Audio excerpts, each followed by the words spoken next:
राम सेतु कैसे डूब गया? हमेशा तैरने वाले पत्थरों से बने पुल के डूबने के हैं कई कारण।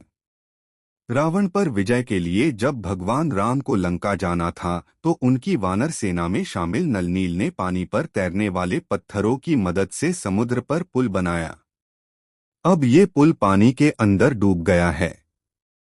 ये कैसे संभव हुआ कि हमेशा तैरने वाले राम सेतु के पत्थर पानी में डूब गए? वाल्मीकि रामायण कहती है कि जब श्री राम ने सीता को लंकापति रावण से छुड़ाने के लिए लंका पर चढ़ाई की तो उन्होंने नल और नील से एक सेतु बनवाया था। इस सेतु को बनाने वानर सेना ने नल और नील की मदद की थी। इस सेतु को पानी में तैरने वाले पत्थरों का इस्तेमाल कर बनाया गया था। इन पत्थरों को किसी दूसरी जगह से लाया गया था। कई विशेषज्ञों का मानना है कि इस सेतु में ज्वालामुखी के प्यूमाइस स्टोन का इस्तेमाल किया गया था क्योंकि ये डूबते नहीं हैं। फिर ऐसा क्या हुआ कि राम सेतु पानी में कुछ फुट डूब गया जबकि उसके पत्थर हमेशा तैरने वाले थे? आज भी वहां से लाए गए पत्थर देश में कई जगह पर पानी में तैरते हुए मिल जाते हैं। ऐसा ही एक पत्थर उत्तर प्रदेश के बरेली के अलखनाथ मंदिर में पानी में तैर रहा है। श्री राम ने अपनी सेना के साथ लंका पर चढ़ाई करने के लिए धनुषकोडी से श्रीलंका तक समुद्र पर जिस पुल का निर्माण कराया उसका नाम नल सेतु रखा था। दरअसल ये पुल नल के निरीक्षण में वानरों ने 5 दिन के भीतर बना दिया था। इसका जिक्र वाल्मीकि रामायण में मिलता है। रामायण में इस पुल की लंबाई 100 योजन और चौड़ाई 10 योजन बताई गई है। गीता प्रेस गोरखपुर से प्रकाशित श्रीमद् वाल्मीकि रामायण तथा सुखसागर में वर्णन है कि श्री राम ने सेतु का नाम नल सेतु रखा।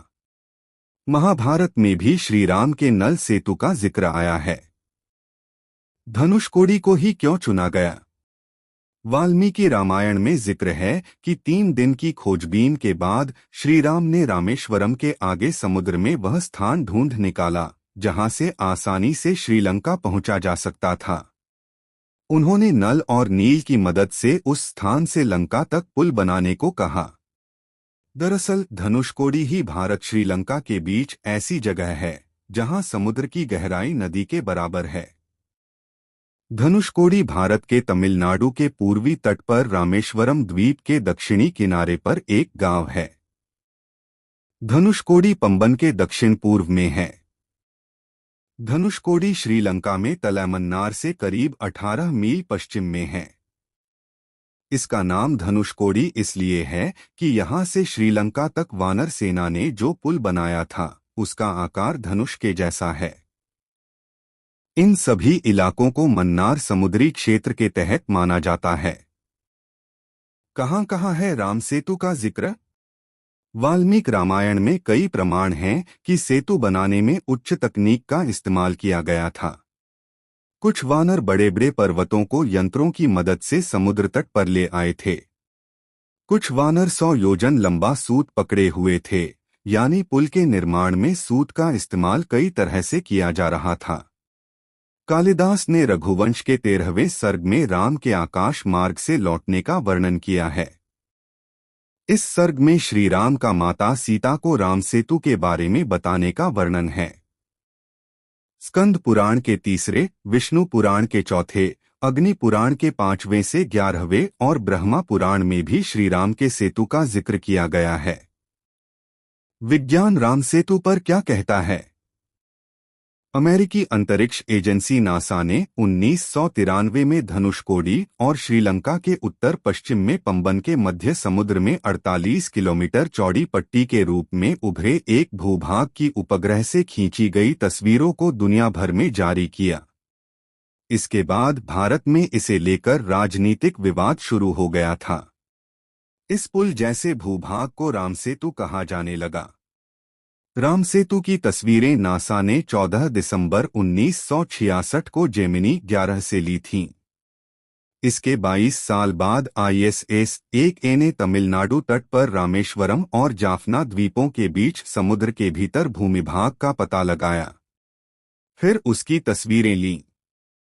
इन तस्वीरों से अमेरिकी उपग्रह की इमेजेज की भी पुष्टि हुई।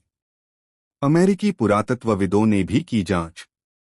साइंस चैनल पर दिसंबर 1917 में एक अमेरिकी TV show ancient land bridge में अमेरिकी पुरातत्वविदों ने वैज्ञानिक जांच के आधार पर कहा था कि श्री राम के श्रीलंका तक सेतु बनाने की हिंदू पौराणिक कथा सच हो सकती है।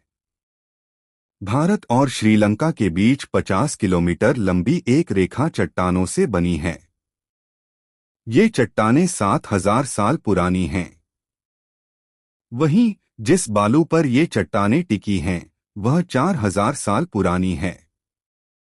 नासा की सैटेलाइट इमेजेज और दूसरे प्रमाणों के साथ विशेषज्ञ कहते हैं, चट्टानों व बालू की उम्र में इस विसंगति से साफ है कि इस पुल को इंसानों ने ही बनाया होगा।